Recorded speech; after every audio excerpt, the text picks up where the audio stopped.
નમસ્કાર, યલગાર ન્યૂઝમાં આપનું સ્વાગત છે।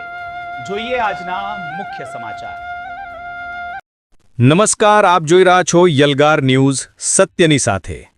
છોટાઉદેપુર જિલ્લાના ખેડૂતો માટે એક સૌથી મોટા અને રાહતના સમાચાર સામે આવ્યા છે। રવિ માર્કેટિંગ સિઝન હેઠળ બાજરી, મકાઈ અને જુવારની ટેકાના ભાવે ખરીદીની જાહેરાત કરવામાં આવી છે। આ મહત્વના સમાચાર પર વધુ વિગતો આપી રહ્યા છે અમારા પ્રતિનિધિ ઇમરાન મિર્ઝા। જી બિલકુલ, છોટાઉદેપુર જિલ્લામાં ખેતી કરતા હજારો ખેડૂતો માટે ખુશીના સમાચાર છે। સરકારે 2026થી 27ની સિઝન માટે ટેકાના ભાવે ખરીદી કરવાની સત્તાવાર જાહેરાત કરી દીધી છે। યલગાર ન્યૂઝના માધ્યમથી અમે ખેડૂત મિત્રોને જણાવવા માંગીએ છીએ કે આ વર્ષે સરકાર દ્વારા જે ભાવ નક્કી કરાયા છે તે ખરેખર રાહતરૂપ છે। બાજરીના 2775 રૂપિયા અને મકાઈના 2400 રૂપિયા પ્રતિ ક્વિન્ટલ નક્કી કરાયા છે, જ્યારે જુવાર માટે 3700થી 3750 રૂપિયાની આસપાસ ભાવ રહેશે।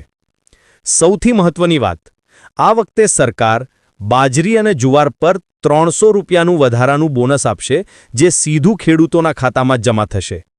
પરંતુ ખેડૂત મિત્રો, આ લાભ લેવા માટે તમારે 1 એપ્રિલથી 30 એપ્રિલ સુધીમાં ઓનલાઈન રજિસ્ટ્રેશન કરાવવું પડશે। નોંધણી માટે 7/12, 8A અને તલાટીનો દાખલો જેવા કાગળો સાથે રાખવા વિનંતી છે। આગામી 1 મેથી જિલ્લામાં ખરીદી કેન્દ્રો ધમધમતા થશે।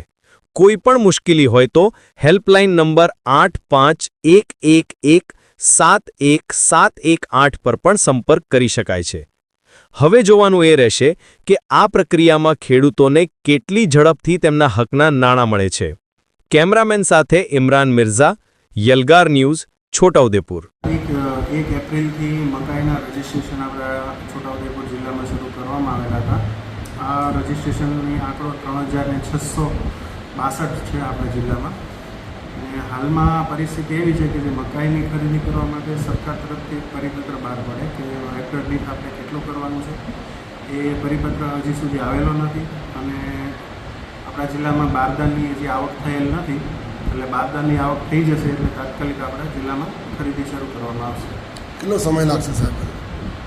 અમારી ગણતરી તો લગભગ 10-11 તારીખ સુધીમાં આવી જાય એવી છે। શક્ય હોય એટલે અમારી કોશિશ એવી છે કે જલ્દી આવી જાય બારદાન, અને પછી અમે ખરીદી શરૂ કરી દઈશું। આપનું નામ છે? મનોહરસિંહ ચુડાસમા, જિલ્લા પુરવઠા મામલતદાર।